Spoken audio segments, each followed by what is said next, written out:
On en parle beaucoup, il s'agit d'une évolution très importante dans le domaine de la télécommunication. Il va être sujet ce matin de la G5 sur Studio Calita et dans Israël demain.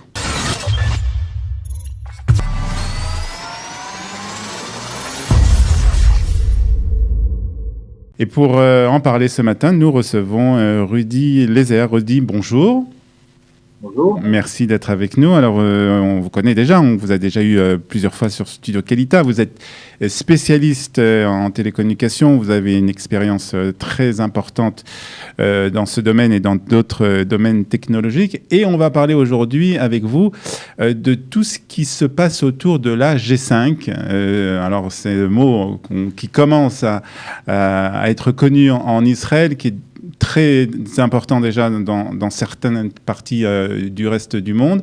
Alors, première question, qu'est-ce que c'est la G5 ? La G5 ou la 5G, c'est la 5e génération de réseaux cellulaires et de téléphonie cellulaire. C'est-à-dire comme on a eu la première génération, deuxième génération, la GSM, ceux qui se souviennent de la 3G, la 4e génération qui est venue il y a environ 15 ans, 10 ans, 15 ans, et ça fait depuis, je dirais, 4 ans que la 5e génération a commencé d'être déployée dans certains pays à travers le monde, et elle est déjà totalement commerciale dans pas mal de régions à travers le monde, et c'est une technologie qui a commencé à être développée il y a environ 7-8 ans. Alors, la 5e génération, ça veut dire quoi ? C'est une génération plus rapide ? C'est une technologie plus rapide, plus exactement ? C'est quoi exactement ? Donc, ça vient résoudre des problèmes. C'est-à-dire, à chaque fois, une nouvelle génération vient résoudre des problèmes qui sont inhérents un petit peu à la technologie cellulaire.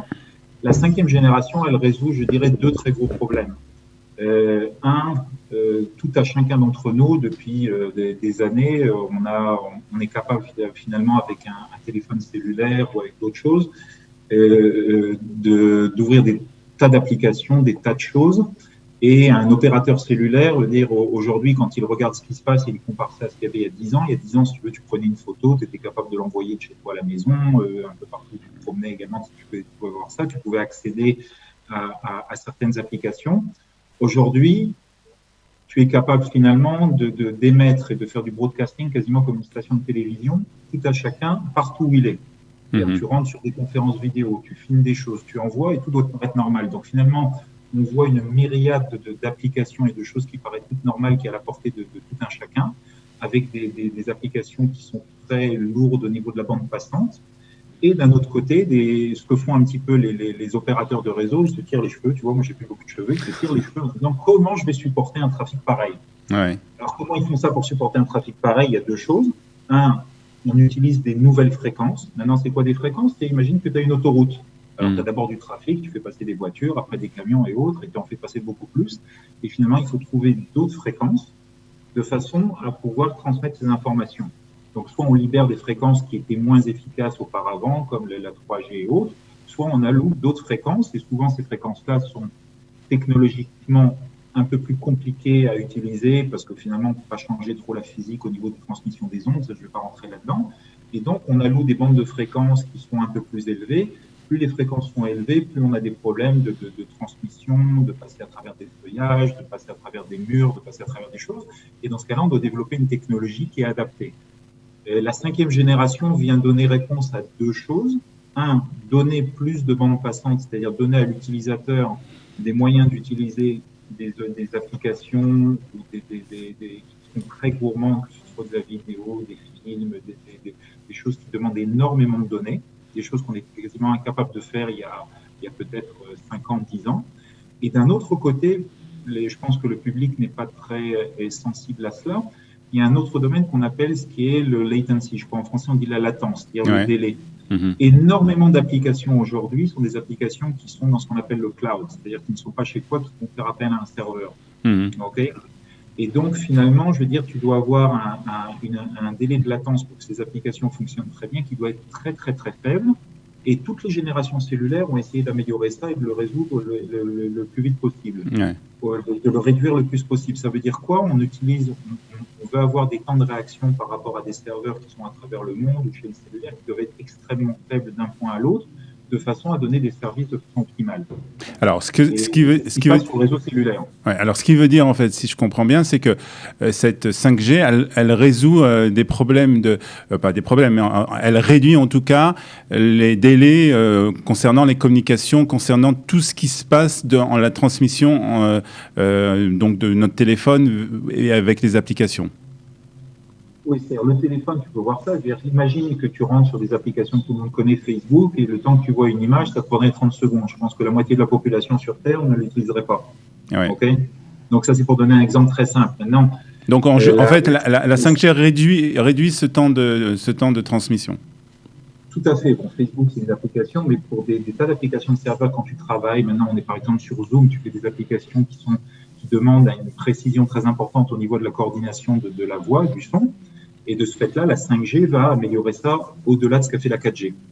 D'accord. Essaye d'avoir une conversation comme on a maintenant sur de la 3G, ça ne marchera pas très bien. Mm-hmm. Ça ne marchera pas très bien, ou tu ne pourras jamais avoir peut-être une centaine de personnes sur une même conference call, ou même 20-30 personnes. Alors, c'est quelque chose qui a des conséquences uniquement sur les téléphones portables, sur les téléphones cellulaires, ou il y a aussi d'autres conséquences, d'autres implications? Non. Je pense que c'est un très bon sujet. C'est-à-dire, d'abord, on va voir beaucoup plus de solutions industrielles, c'est-à-dire la 5G vient donner énormément de réponses industrielles, c'est-à-dire au niveau de ce qui est production, au niveau de ce qui est de l'entreprise. On va voir énormément de liens qui vont devenir cellulaires et qui sont même plus filaires. Et tout simplement grâce au fait qu'on est capable d'avoir de la bande passante et des délais qui sont très, très, très faibles. Mmh. Donc, on va arriver sur des choses qui sont des applications industrielles importantes. Maintenant, un autre domaine qui fait partie de la 5G, c'est ce qu'on appelle également un petit peu le IoT, l'Internet of Things, l'Internet des objets. Ça fait partie également de ce qu'on appelle le standard du standard de la 5G. Et là, on rentre sur un phénomène qui est différent, c'est-à-dire pas sur les téléphones en eux-mêmes, pas sur les applications industrielles, mais des tas d'objets qui vont être connectés sur Internet sur ce même réseau 5G. D'accord. Et des objets qui vont être à des coûts très très faibles, à utiliser des bandes passantes très très faibles, mais surtout avoir une durée de vie très longue avec une simple pile, c'est-à-dire des objets qui peuvent être placés chez toi. Mmh. Par exemple, ton compteur à eau à l'entrée de la maison, pour parler de quelque chose de très simple, on va mettre une espèce de petite pile qui va durer 10 ans. Et après ça, je veux dire, ça va marcher environ, ça marchera pendant 10 ans et ça va donner toutes les données à la compagnie d'eau. Alors, est-ce qu'il y a aussi des implications, je suppose, des implications militaires dans ce domaine? Tout à fait. C'est-à-dire, ça, on peut rentrer un petit peu moins, mais les applications militaires font souvent partie des premières applications. Et tout simplement parce que des applications militaires, je veux dire, sont déjà, souvent, c'est beaucoup plus avancé que ce que tu peux voir dans les films. C'est-à-dire, quand tu vois dans des films des soldats qui ont, si tu veux, sur leur casque, à la fois une caméra qui communique avec eux, le champ de bataille moderne est un champ de bataille où on déploie un réseau de télécommunications spécifique qui peut connecter quasiment toutes les forces mises en place, c'est-à-dire du simple soldat. Mmh. Et je ne sais pas si tu vois aujourd'hui, on voit à travers certaines, c'est assez caché, que les soldats ont sur la tête, finalement, ils ont quasiment une station de transmission qui est d'informations qui peuvent transmettre soit au soldat qui est derrière, par exemple, s'il rentre dans un endroit où il n'y a pas de couverture cellulaire, par exemple, imagine la cave d'une maison, quelque chose comme ça, mais ça peut être un drone en l'air, ça peut être un char, ça peut être des tas d'équipements. Donc, c'est-à-dire c'est une technologie qui est déjà employée militairement et sur d'autres fréquences. Attention, l'armée a ses propres fréquences. Je ne parle pas seulement de l'armée d'Israël, mais c'est aussi pour les polices et tout ce qu'on appelle Homeland Security. Ouais. Alors, donc, c'est un sujet qui se développe beaucoup, qui s'est développé beaucoup donc, ces dernières années. Où en sommes-nous, avant de parler d'Israël, où en sommes-nous dans le reste du monde? Alors, le reste du monde, c'est la première fois, d'après ce que je me souviens. D'habitude, on voyait dans ce qui était des technologies cellulaires et déploiement, les premiers à déployer étaient souvent les Européens. Okay, donc, on a vu ça un petit peu pour ce qui était la 2G, 3G, où il y avait une avance cellulaire et même de l'industrie européenne à ce moment-là, qui a quasiment disparu dans ce domaine-là. Les premiers réseaux les plus déployés sont d'abord aux États-Unis et en Chine. Mmh. Donc, les États-Unis, pour la première fois, ont pris beaucoup d'avance et la 5G est déployée quasiment sur tout le territoire américain. C'est-à-dire que les Américains déjà profitent de la 5G aujourd'hui? Tout à fait. C'est-à-dire les Américains, d'abord, il y a eu un réseau qui a été déployé. Le plus grand réseau, il y avait une espèce de concurrence entre Verizon et AT&T aux États-Unis. Maintenant, tu vas aux États-Unis, ce qu'on appelle la couverture de la population est de 99,99%. En fait, de la population, c'est-à-dire pas du territoire, des plus grands opérateurs cellulaires. Maintenant, les Américains, il y a un taux de pénétration des téléphones qui est assez intéressant depuis un an.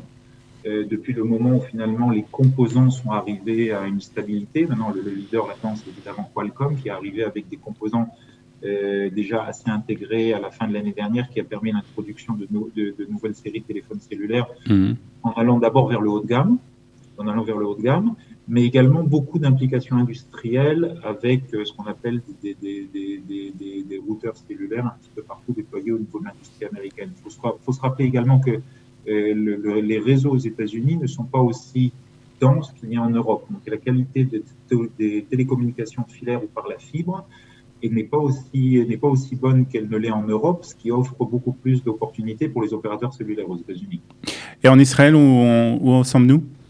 Alors, juste un petit parallèle avant, l'autre pays où ça s'est beaucoup développé, c'est la Chine. Parce que la Chine, je veux dire, bon, c'est un pays où l'économie se passe un petit peu de façon différente, je ne vais pas rentrer dans la politique, mais où le pays sert un petit peu de préparation pour servir l'industrie. Donc, les gens connaissent les industriels chinois qui n'étaient pas très connus il y a 10 ans. Personne ne savait qui était Huawei, ou ZTE, ou Xiaomi, ou A+. Donc, et l'industrie chinoise a énormément déployé la 5G. Elle est quasiment, je veux dire, au même niveau qu'aux États-Unis. Et de façon à permettre à l'industrie chinoise d'aller vendre ses produits à travers le monde. En Israël, maintenant, on est assez en retard. En Israël, les fréquences viennent à peine d'être allouées, alors que finalement, les fréquences, ça a été le cas il y a plusieurs années déjà aux États-Unis et ailleurs. Il y a un début de déploiement actuel et en Israël. Donc, sur le côté 5G, je pense qu'on a assez de retard. Ça va venir, attention, mais on a assez de retard. Moi, je dirais que finalement, il n'y avait pas énormément non plus de demandes des opérateurs qui poussaient véritablement à avoir la 5G. Et la réponse, c'est il ne faut pas se leurrer. Je veux dire, on est tous très contents d'avoir des abonnements à 30 shekels ou voire moins.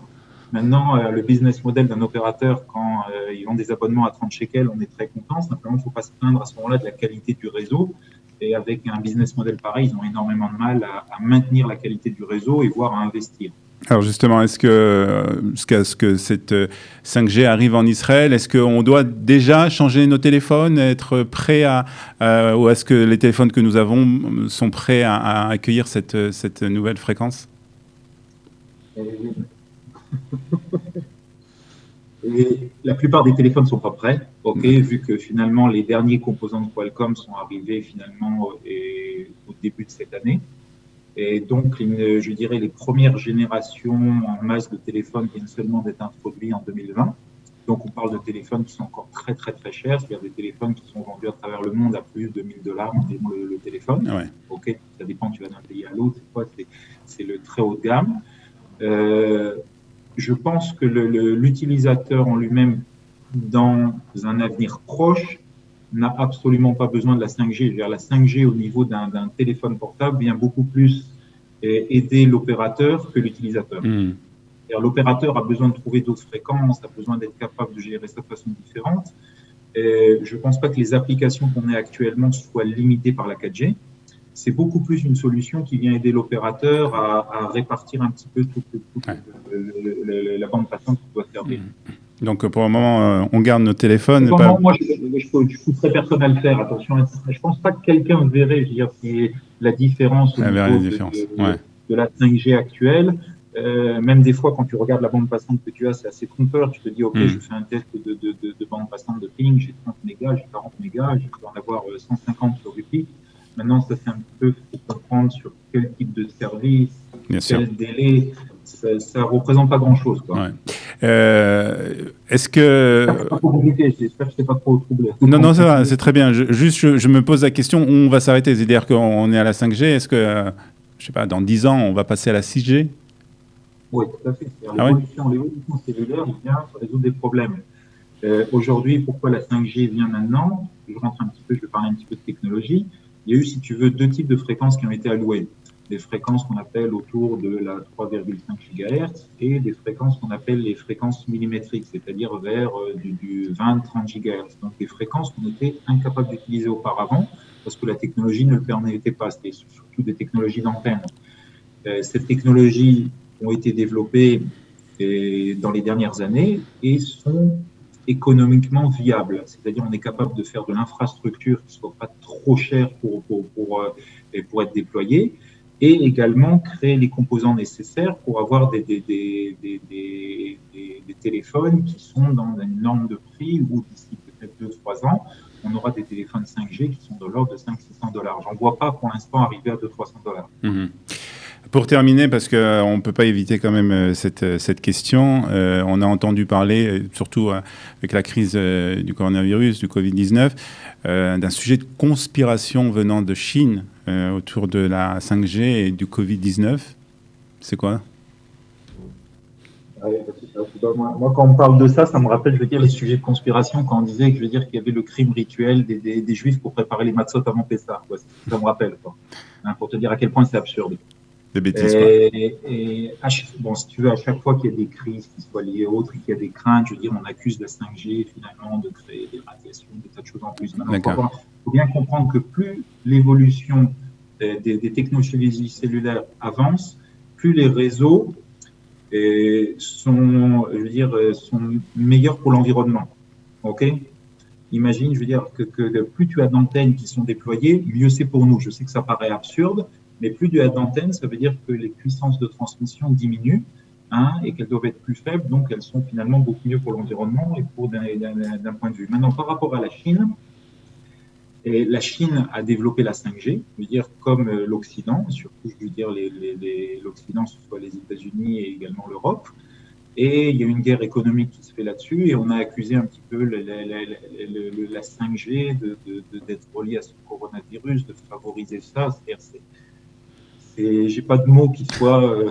Donc c'est pas des choses qui méritent. Voilà, ça mérite pas vraiment beaucoup de réflexion sur ça. Ce sont des choses qui passent. En tout cas, on va. Absurdité totale. C'est une absurdité totale. Il n'y a aucun rapport avec ça. Je veux dire, il y a une guerre commerciale dans laquelle c'est pas le sujet qu'on va attribuer maintenant entre l'Occident et la Chine. La 5G, il y a des brevets qui ont été faits. Il y a l'Occident a sa propre technologie, la Chine a sa propre technologie. Il ne faut pas oublier que les réseaux de communication sont des réseaux stratégiques, c'est-à-dire les informations des gouvernements passent dessus. À partir du moment où on déploie de l'infrastructure qui viendrait de pays où on ne peut pas véritablement contrôler le logiciel et ce qui se passe avec, il y a des craintes justifiées, très justifiées. Et de ce fait-là, il y a une guerre économique. De là à relier deux problèmes avec une calomnie qui est reliée avec des virus, des choses pareilles, Très bien, merci beaucoup. En tout cas, Rudy, on a appris plein de choses sur cette 5G qu'on ne connaissait pas très bien. En tout cas, moi, je ne connaissais pas très bien ce sujet. On en a appris beaucoup et on l'attend surtout maintenant. On l'attend en Israël. Merci en tout cas d'avoir été avec nous ce matin, Rudy Lézère. Okay. Bonne journée. À bientôt. Nous avons donc terminé avec cette émission d'Israël demain sur Studio Kalita. Nous nous retrouvons bien entendu la semaine prochaine pour un nouveau numéro. À très bientôt. Bye bye.